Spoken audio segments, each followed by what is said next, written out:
Krishna Krishna Hare Hare, Hare Rama, Hare Rama, Rama Rama, Hare Hare, Hare Krishna, Hare Krishna, Krishna Krishna Hare Hare, Hare Rama, Hare Rama, Rama Hare Hare,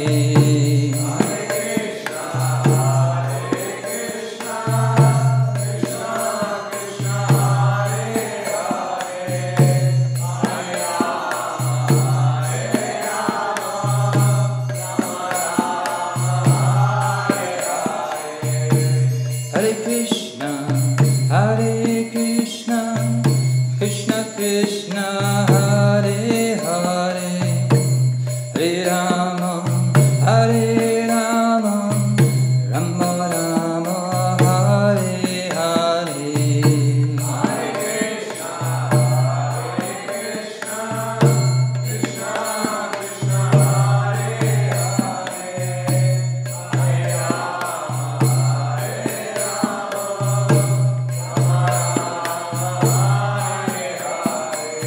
Rama, Hare Krishna, Hare Krishna, Krishna Krishna Hare Hare, Hare Rama, Hare Rama, Rama Rama, Hare Hare, Hare Krishna, Hare Krishna, Krishna Krishna Hare Hare, Hare Rama, Hare Rama, Rama Rama, Hare Krishna, Hare Krishna, Krishna Krishna Hare Hare, Hare Rama, Hare Rama, Rama Rama, Hare Hare,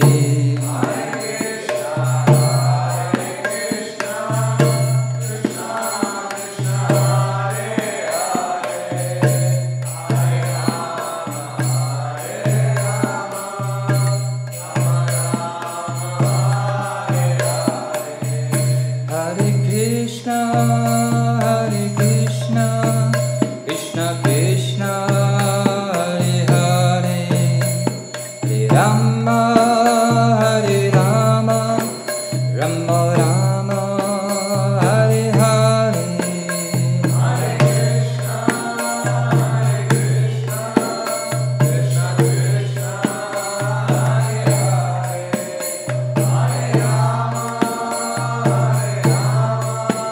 Hare Rama, Rama Rama, Hare Hare, Hare Krishna, Hare Krishna, Krishna Krishna Hare Hare, Hare Rama, Hare Rama, Rama Rama, Hare Hare, Hare Krishna, Hare Krishna, Krishna Krishna Hare Hare, Hare Rama, Hare Rama, Rama Rama, Hare Hare, Hare Krishna, Hare Krishna, Krishna Krishna Hare Hare,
Jayam Vishnupad Paramahansa Raj Vijay Vyasvatara Sarasri Śrīmad Divine Grace A.C. Bhaktivedanta Swami Prabhupada Ki Jai Śrīmad Bhāgavatam Morning Ki Jai Gaura Pramanandi Om Namo Bhagavate Vasudevaya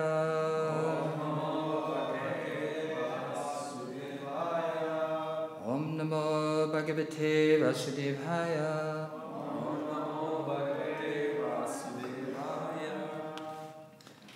Om Namo Bhagavate Vasudevaya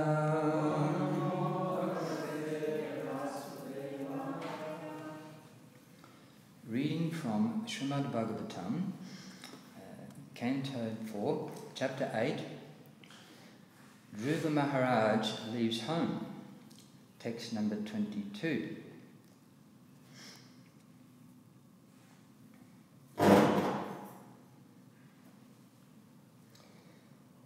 Tam eva vatsalaya brita vatsalam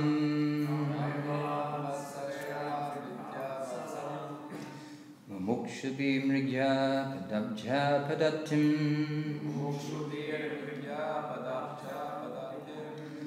Ananya bhave nija dharma bhavite Manasya vastapya vajasva purusham Tam eva vatsalaya vricha vatsalam Mukshubi mrigya padabja padatim Ananya bhave nija dharma bhavite Manasya vasapya vajasva purusham Tam eva vatsalaya vricha vatsalam Mukshubi mrigya padabhya padatim Ananya bhave nija dharma bhavite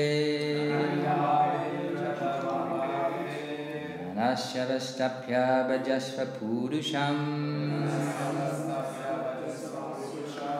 So just chant the mantras, I'll be back a moment.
Also, Vatsa, my dear boy, Ashraya, take shelter. Bricha Vatsalam, the Supreme Personality of Godhead, who is very kind to his devotees. Mamukshubhi, also by persons desiring liberation. Mrigya, to be sought. Pada abja, lotus feet. Padatim, system. Ananya bhave, in an unflinching situation. Nijadharma bhavite, being situated in one's original constitutional position. Manasi, unto the mind. Avastapya, placing. Bhajasva, go on executing devotional service. Purusham, the Supreme Person. Translation.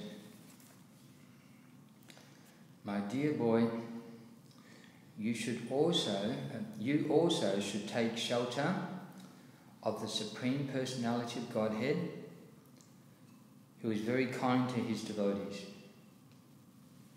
Persons seeking liberation from the cycle of birth and death are always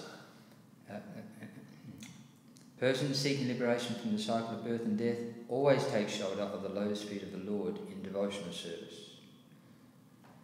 Becoming purified by executing your allotted occupation, just situate the Supreme Personality of Godhead in your heart, and without deviating for a moment, engage always in his service.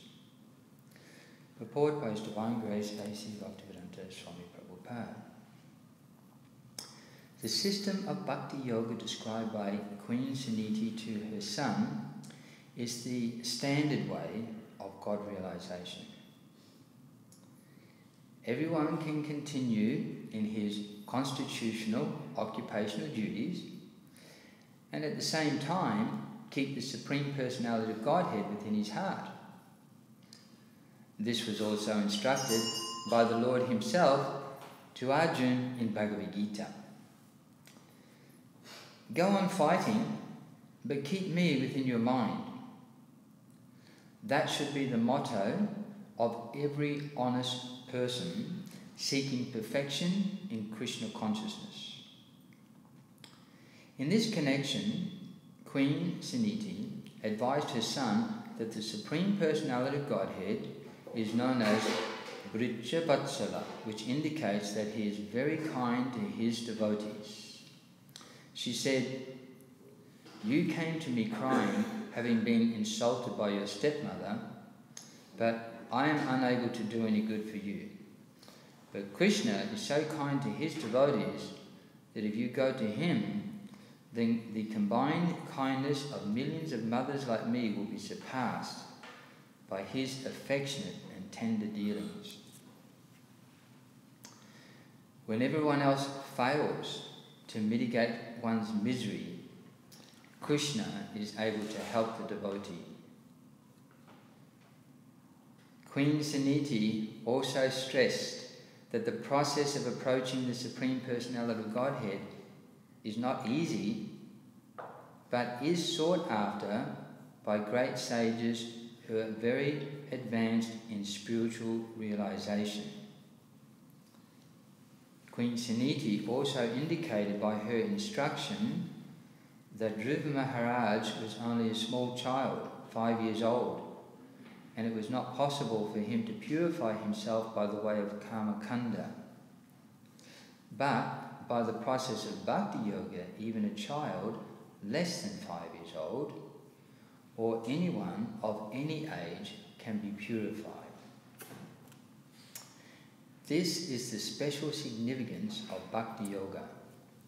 Therefore she advised him not to accept worship of the demigods or any other process, but simply take to the Supreme Personality of Godhead, and the result would be all perfection.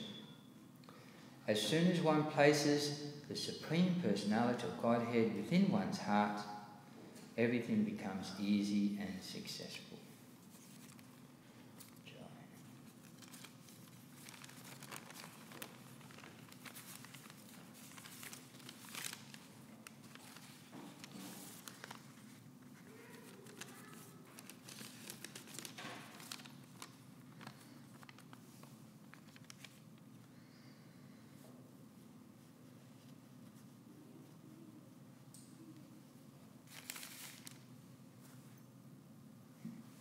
So, Suniti is giving instructions to Dhruva how he can solve a very difficult situation by the process of devotional service, bhakti yoga. So, here, Dhruva Maharaj, of course, is a 5-year-old boy, and she's advising him to take the shelter of the Personality of Godhead because he's very kind to his devotees. So the nature of this world is that, as Krishna says in the Bhagavad Gita, this world is a place of misery, a lot of trouble. It's a place of birth and death. There's old age and there's disease. Yesterday I was doing 2 ceremonies. Both families had, someone had passed away, and of course the second one's a little bit more tragic because the person that had passed away was a girl who was 30 years old, but still a young girl, and in sort of tragic circumstances. So I was explaining that it's a very, very difficult world to live in, and it is a place of misery.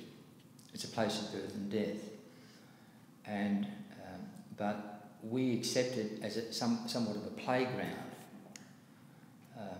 So I was speaking that, and several of them were the tears flowing from their eyes because they understood that this poor girl had just found life too difficult, and there's a very, very, and you could see they understood. At that time they could see, yes, this is a very difficult place to live in. It's death comes, and there's so much difficulty that sometimes people even seek death. But still, generally, we forget that, and we tend to look at this world as somewhat as a paradise to enjoy in a playground.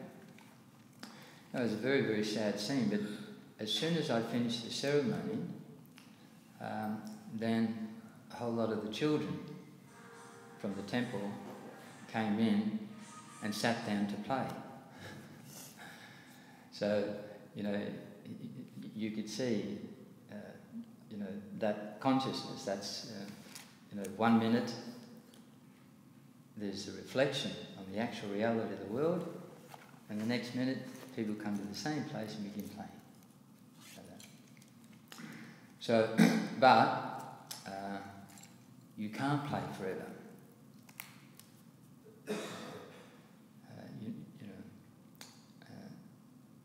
The consciousness may be that I'll just go on enjoying, like a playground forever, but you can't. We can't do that. The reality of this world kicks in. So, the point there being that it's a very difficult place to be an enjoyer. This material world, if you want to enjoy, if you want to be happy, this is not the place to do it, or have a lot of difficulty.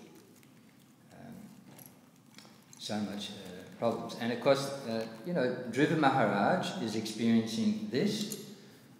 He's a young child, and all of a sudden his world has become crashing down because of some very disturbing events that just broke his heart, just out of the blue, just unexpectedly.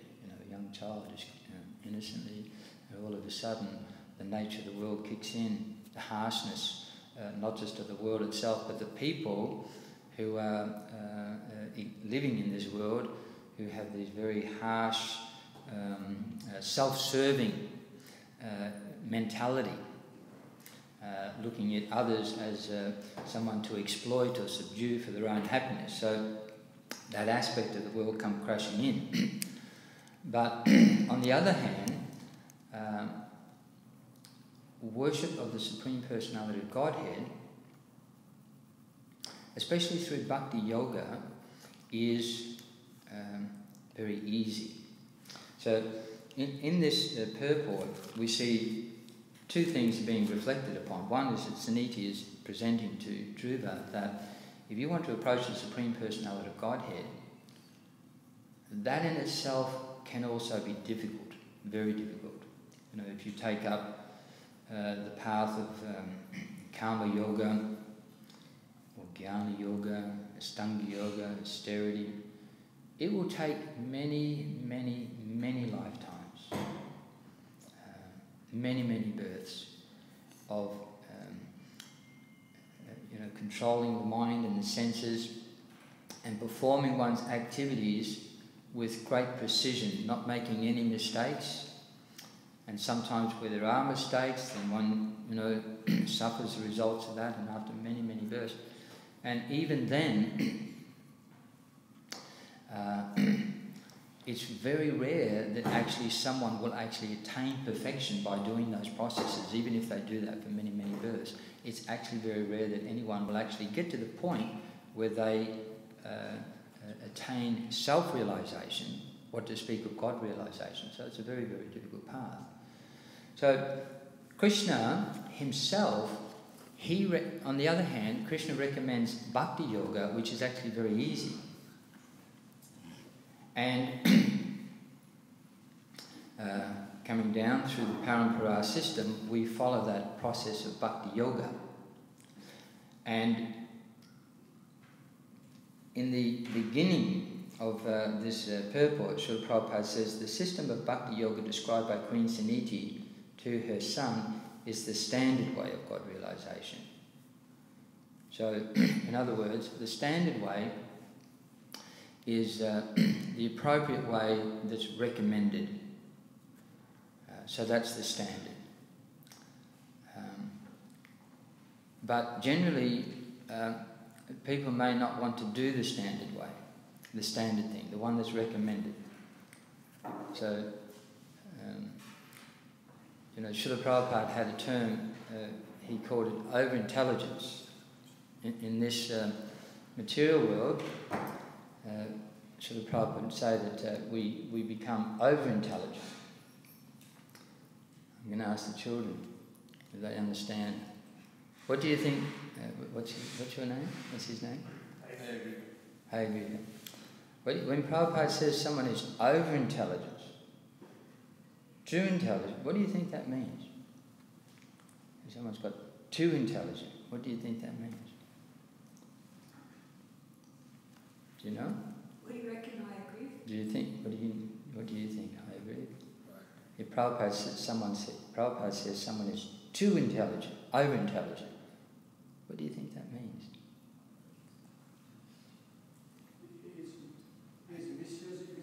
We got another young child up the back there. Young at heart. What's that? He's misusing his intelligence. Well, that's misuse of intelligence, but over-intelligent. What do you think? I'll ask the ladies. Do you know? No? Who'd like to say from the ladies' side? It's an unusual term, isn't it? Okay. Preeti Lakshana.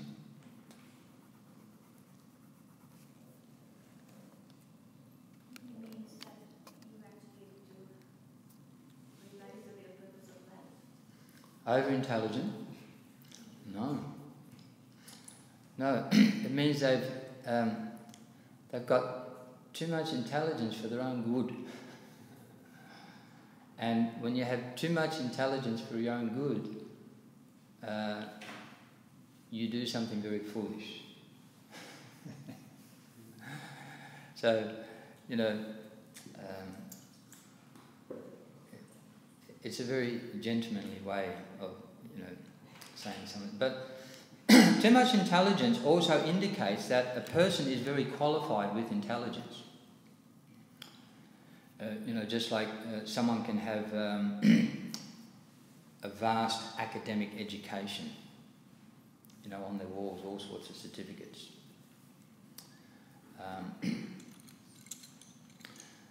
One of the things I see a lot being an astrologer is the amount of people who come to me and ask me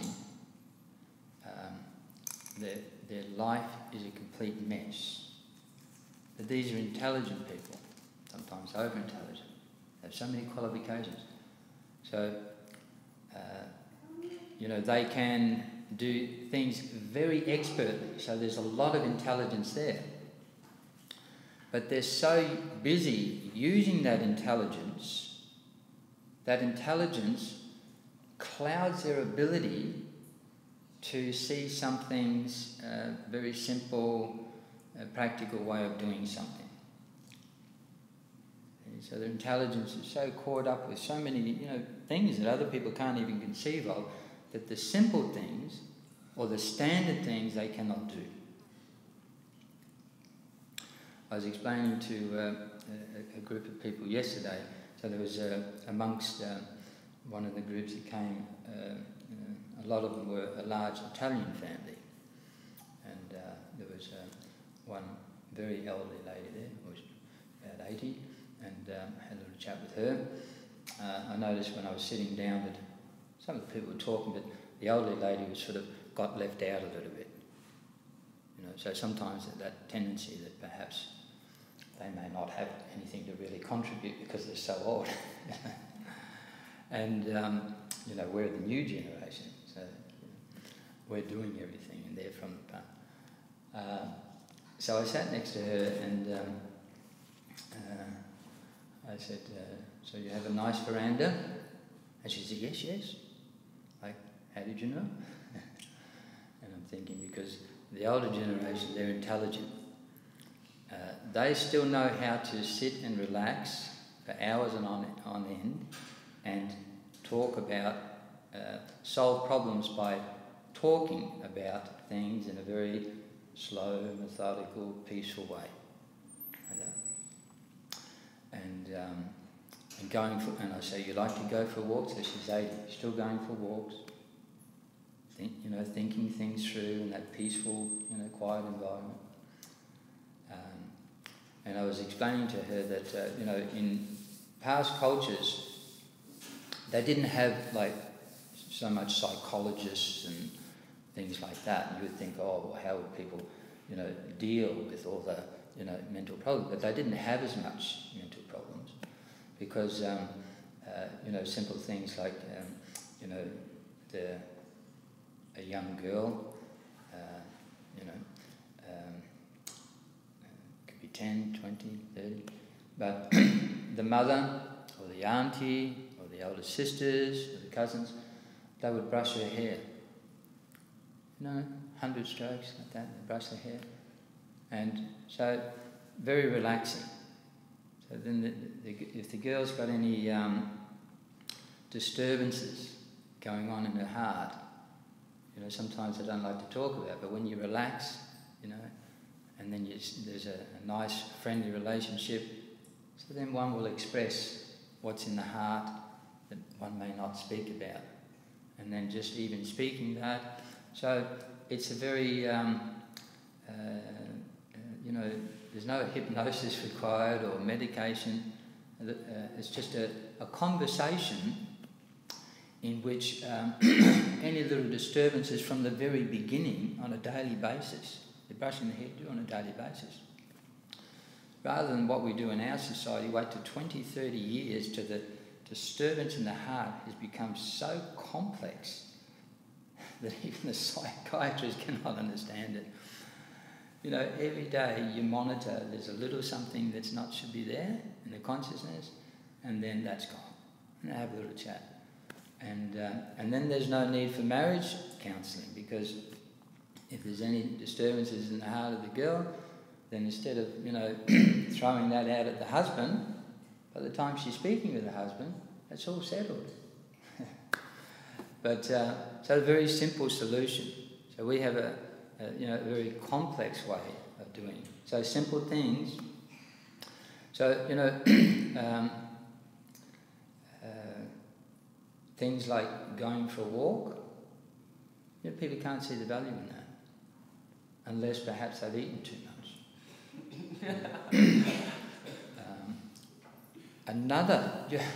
One of the ladies there told me a very interesting story.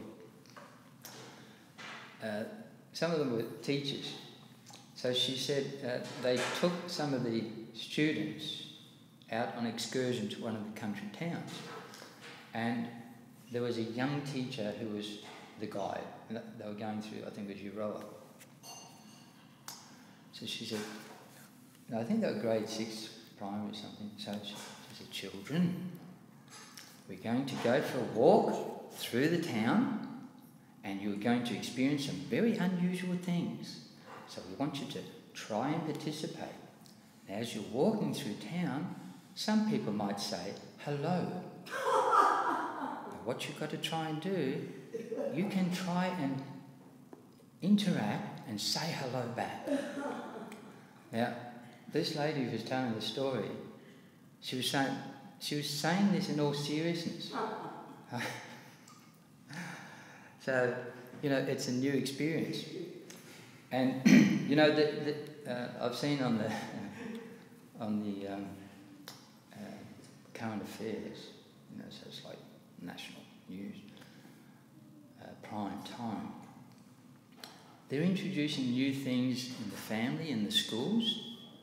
One of them is called talking to each other, where you put down your IT and you actually talk to each other. So this is the latest, you know, fad in schools. And they're saying that, you know, that it's got some value. No, I'm serious. So, therefore, society has become over-intelligent. So much intelligence that they're doing things which are not even for their own benefit. You know, and just like, you know, this morning, you know, we sit and we play some musical instruments and we sing together.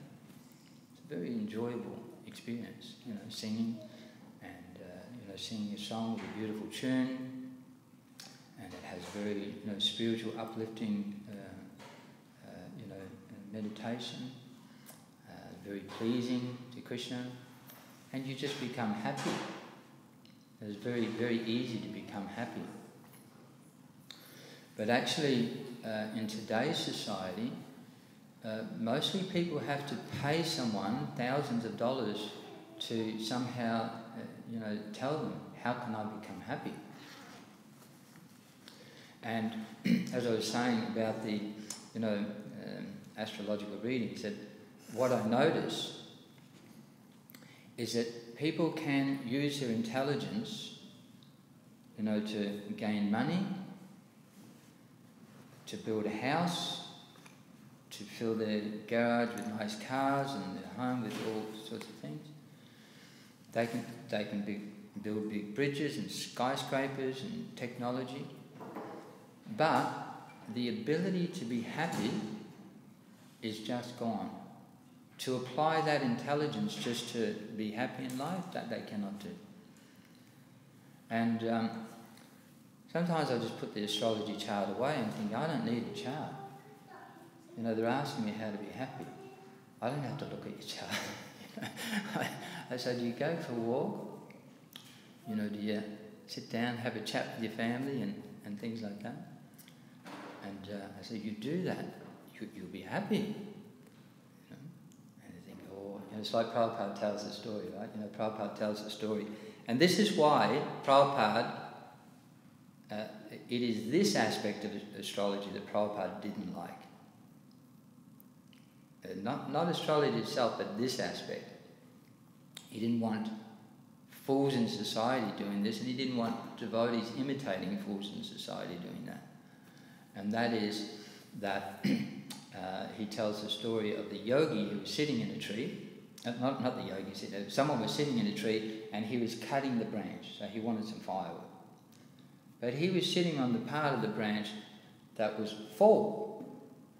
So one person walks past and says, if you keep cutting that, you'll fall down. And the person thinks,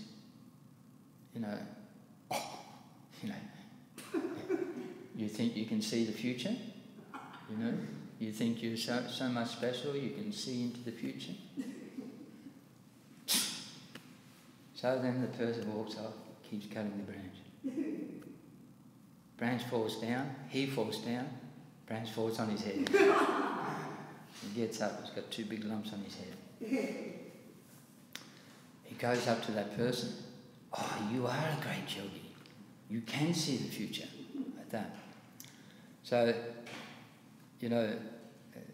quite often I don't really need to do, there's no astrology required, The same with, Srila Prabhupada, he advised, he didn't like the devotees going to the doctors unnecessarily, but he was very strict that there's something wrong, you fix it. Don't neglect the body. And if you require Western medicine, take it. And if you require, whatever works, take it. At one stage he wrote a letter to one devotee. He said, Western medicine has made, it's very powerful. And for, in this day and age, some of the very powerful illnesses, you take it if it's effective like that. So he wasn't into neglecting the body, but at the same time he was completely against devotees just running back and forth to the devotee, to the hospital, the doctor, unnecessarily. What does that mean? It means that, if you want to maintain health, be celibate. That is number one. That is number one medicine. Be celibate. As soon as the celibacy is not there, the vital energy of the body is, dispelled, and then the immune system and the strength of the body is immediately diminished, and one is prone to all the different problems in life. He said, fresh air, lots of water, regulated. Be regulated with the mind and senses, and and one's work, not too much, not too little, and avoid anxiety. So those things, lots of water, fresh air, regulated means eating, sleeping, working, eating, nice, and avoid anxiety. Be happy. If you do that, 90% of the problems, apart from some of the, as we said in Kali Yuga, there's some major, powerful illnesses that just smash you, and, despite your good health. But basically, you'll maintain good health, and even if you do get hit by some very strong Kali Yuga illness, you'll actually do very, very well compared to others who don't have an immune system because of their lifestyle and intoxication and so many things like that. So, Srila Prabhupada's teaching was simple living and high thinking.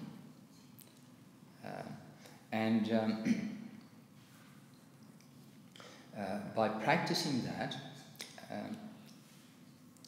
people think there's something primitive about that, but actually, because we're over-intelligent, we can no longer see the benefits in simple things in life. So he recommends that follow this path of bhakti yoga. And so, living simply, high thinking means to practice bhakti yoga and always place the thoughts of the Supreme Personality of Godhead within one's heart. That's simple living and high thinking. and we learn the ability to always keep the Lord within our heart by bhakti yoga in the beginning, because we don't have a spontaneous loving attachment to Krishna. Krishna recommends the Vaidhi Bhakti, or we do it in a regular way. So we practice to control our mind and senses through activities that also help us to think of Krishna. And in this way, gradually one naturally becomes attached to Krishna, the mind and senses become controlled, and one is able to fix the personality of Godhead within one's heart permanently. And of course, one may think, if I've always got my mind fixed on the personality of Godhead, how do things go on practically in this world with my body and family and society? So Krishna also recommends, again, the standard process in the Bhagavad Gita as spoken here, go on with your usual occupational duty. If you're a son, be a good son to your parents. If you're a parent, raise your children nicely.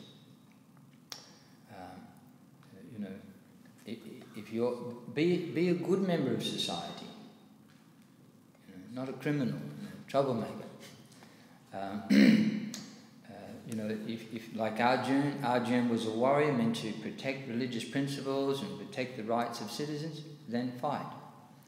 And Prabhupada says this should be the motto of every honest person. And I was saying here, 22.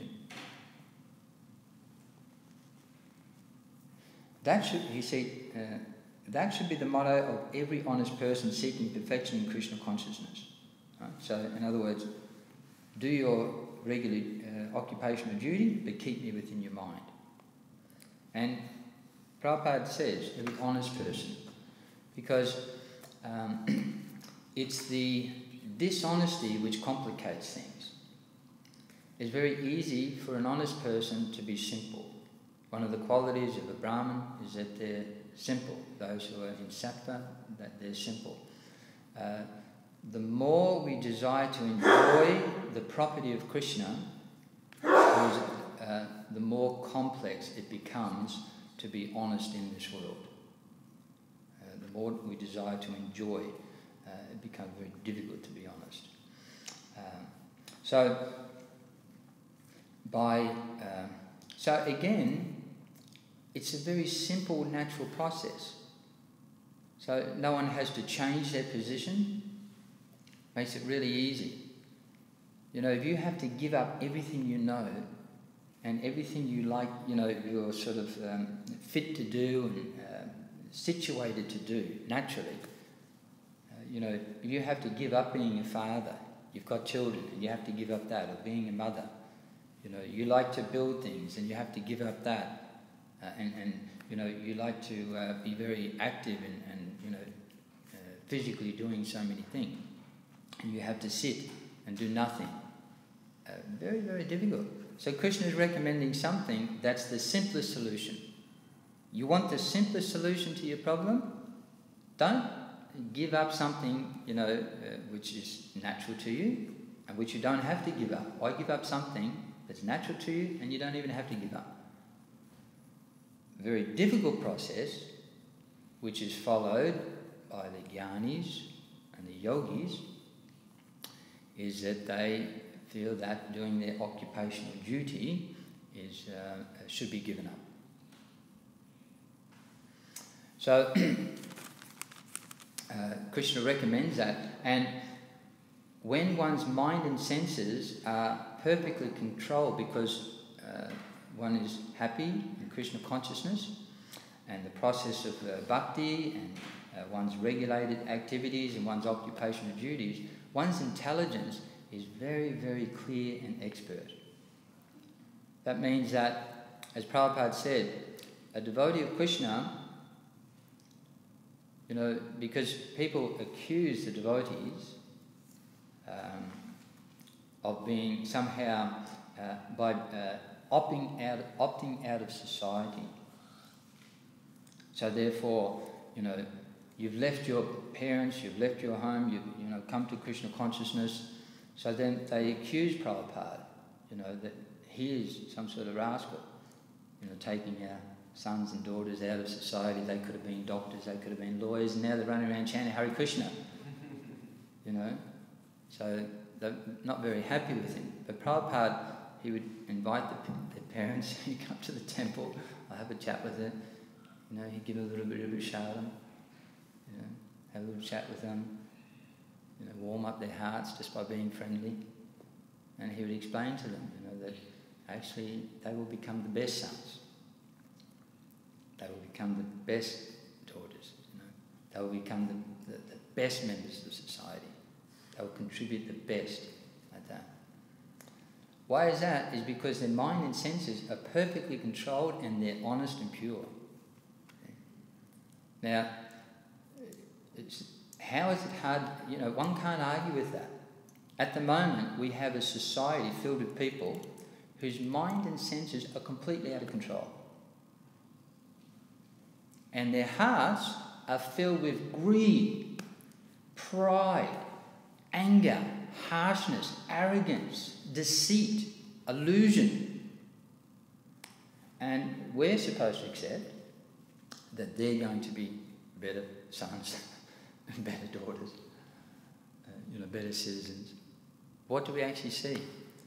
That actually in this world, because of those persons whose minds are so disturbed with greed and lust and anger, so many terrible, impure things which they have no control of. As, in Kali Yuga, these things are not just in the heart. They actually completely control. They have no control over these anymore. The senses are just completely, running after fulfilling these. And somehow or another, we're supposed to accept that the simple process of being an honest person with senses and mind control is somehow, there's no value in that, even if Krishna, the Supreme Personality of Godhead, recommends it. But our process, madmen competing for sense gratification, is definitely the best process. So that's what you call over-intelligent. So, and what is the philosophy of Krishna consciousness? What does a person who's doing their occupational duties in Krishna consciousness, with their mind and senses controlled, what do? They serve Krishna. What is that service? Working for the benefit of all living entities. Don't give me that Hindu nonsense. Don't give me your Hinduism. Working for the benefit of all living entities. I'm not a Hindu. Why should I follow that? What value is it for me? We have our capitalism, our materialism, our communism, where we compete. And when there's difficulty in the competition, then we go to war. You're presenting this working for the benefit of all living entities. Treating everyone equally, sharing the facility of this world equally. What sort of crazy, you sit there chanting Hare Krishna, it's almost like you've lost your minds, you become mad people. So that's what they're saying. So Krishna is recommending something which is the simplest solution and very, very easy. Krishna consciousness is very easy.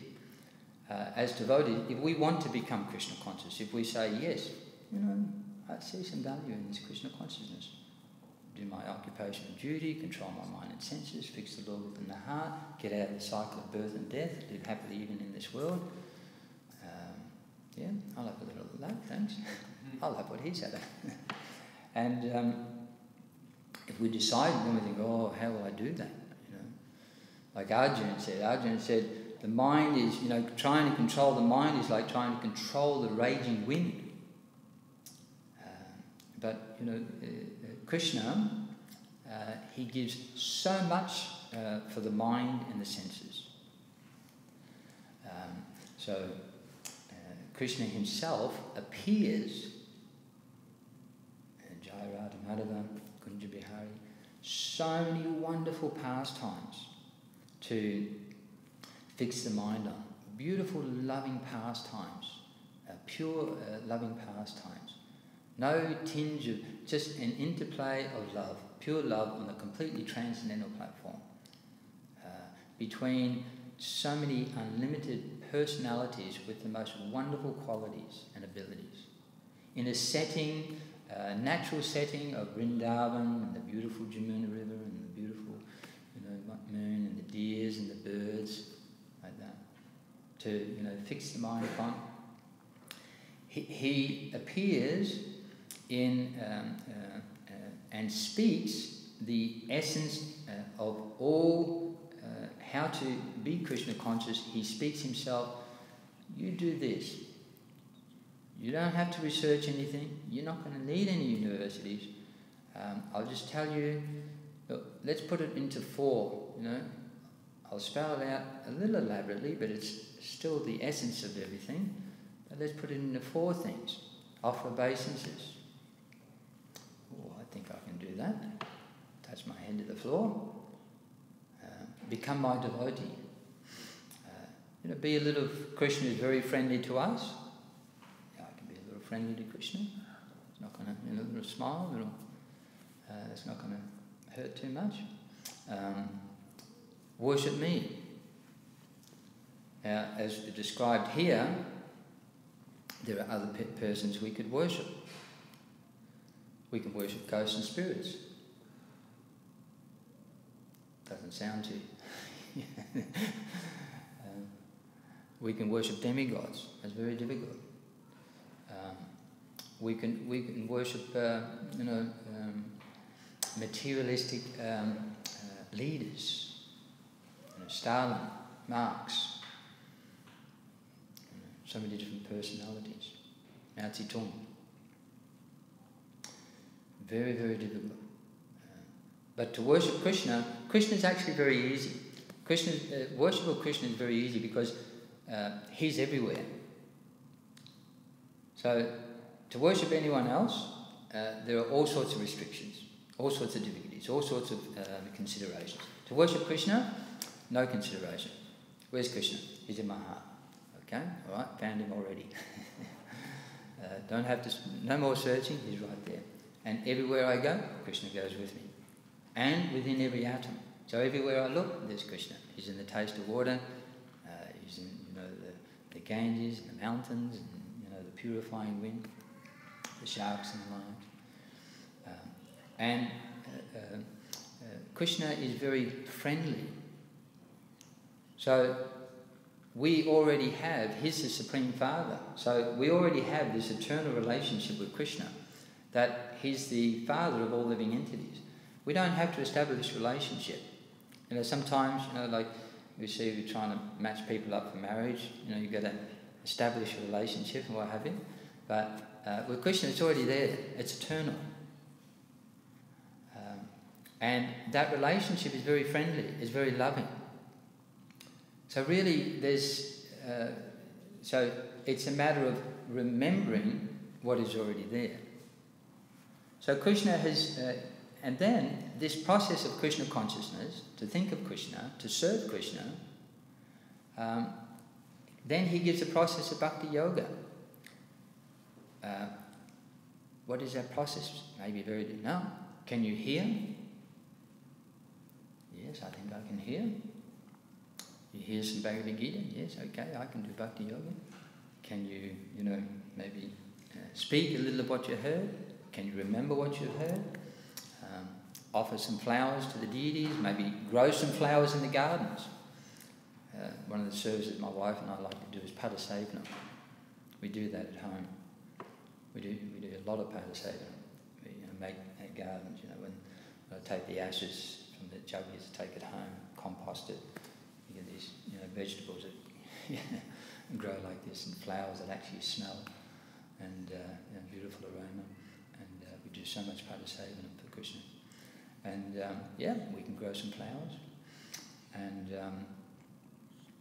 you know, a little service. Yeah, I can do a little service. Yeah, I can help out around the place a little bit.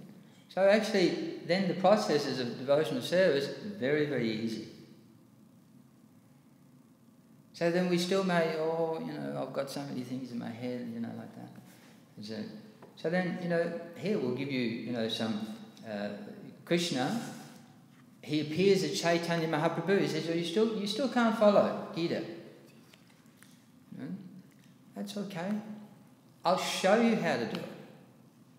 So Chaitanya Mahaprabhu, he'll have his beads, the chant and the thing. Hare Krishna, Krishna Krishna, Hare Hare, Hare Rama, Hare Rama. Oh, okay. I can see that. I can do that. Then, you know, he distributes that knowledge for every possible doubt that you may have, for every question that you may have. Still, although it's so easy, if there's a question, if there's a doubt, let's write books to answer all of those questions. So he gives the 6 Goswamis, and they answer everyone's questions exactly. And if you want to do a lot of service, and some, you know, if you want to do service in such a way that you engage so many others in service, then you can make temples, you can do padayatra, you know, you can do so many different things like that. Yeah, Ratha Yatra. And then he distributes that knowledge. He sends his own devotees from the spiritual world, and they distribute that knowledge all over the world. We don't have to go to India. And previously, if you wanted a Bhagavad Gita, you may have to walk, you know, so many hundreds of miles to the temple. I heard there's a Bhagavad Gita in this temple. Or, you know, there's a copy of Śrīmad Bhāgavatam. You might have to take a bullock cart over a rocky road, cross the river, over the mountains. You finally get to the temple. And then you could ask them, can you write me out a copy of this book? Now, literally, there are devotees on every corner giving a book. You know, how much is that? $5, $10? Yeah, you know, same as a cup of coffee. Fine. So you don't have to go to India. You don't have to. So many things. And Srila Prabhupada has given his purports in those books. So the Guru is right there with you also, his instructions. So in this way, Krishna makes it so easy. He recommends it. Put the other processes aside. Take this bhakti yoga. It's very easy, and that's a very practical statement. Still, when we come to Krishna consciousness, sometimes we still have this unique way of complicating things. So Krishna's made all these arrangements. And Prabhupada would say that Krishna consciousness is simple for the simple and very difficult for those who do pushas. So as soon as we want to somehow enjoy this material world on a, you know, gross bodily level or you know, subtle level of profit, adoration and distinction, then again it becomes complicated. So Krishna gives us the parampara, that what has been given by Krishna, that there's always a representative of the senior devotees, their senior devotees, there's always someone present. And if we follow that process of the parampara, that I have a tendency to complicate things because I'm such a rascal. So I'm going to follow the parampara.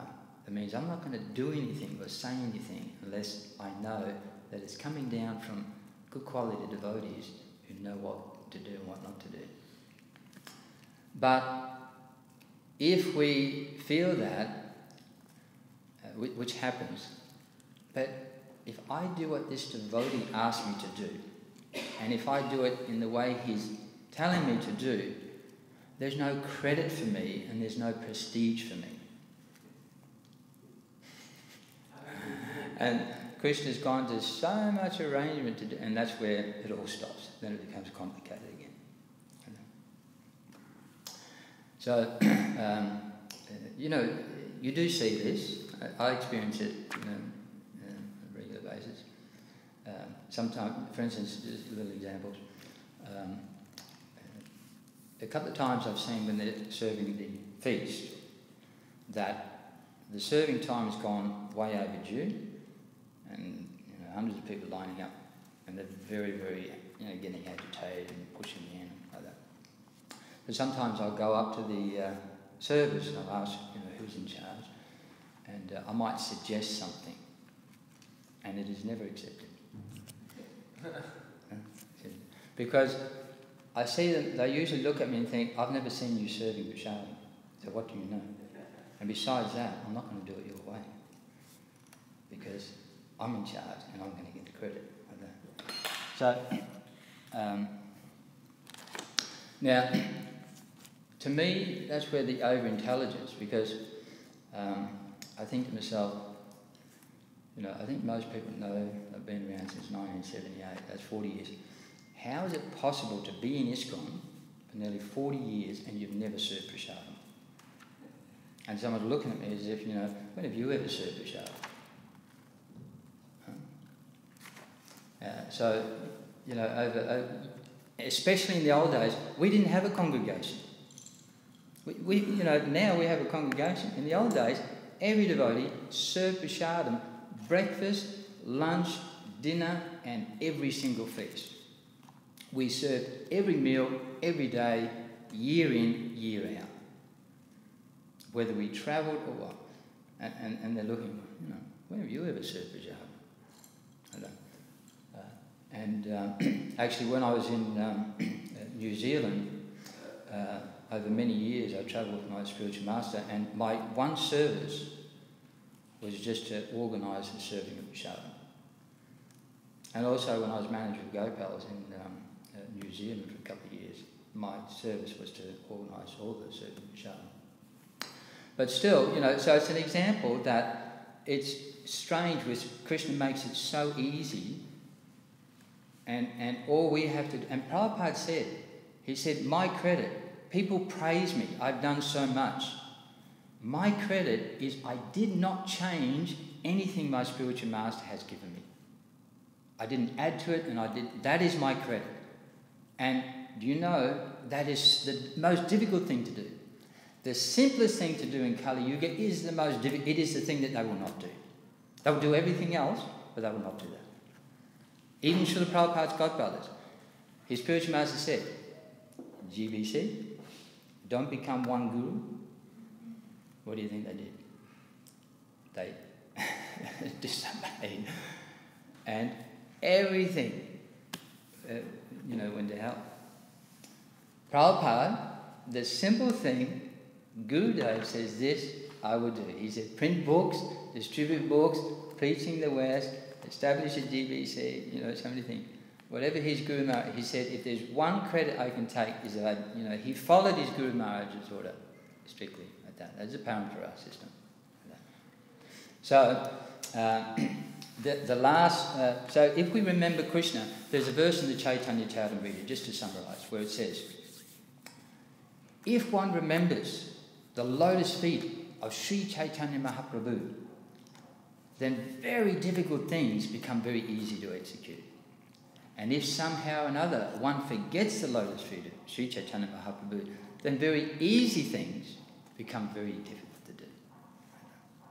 And therefore, and of course, remembering Sri Chaitanya Mahaprabhu, we remember Sri Chaitanya Mahaprabhu, the Panchatattva, they exist as five.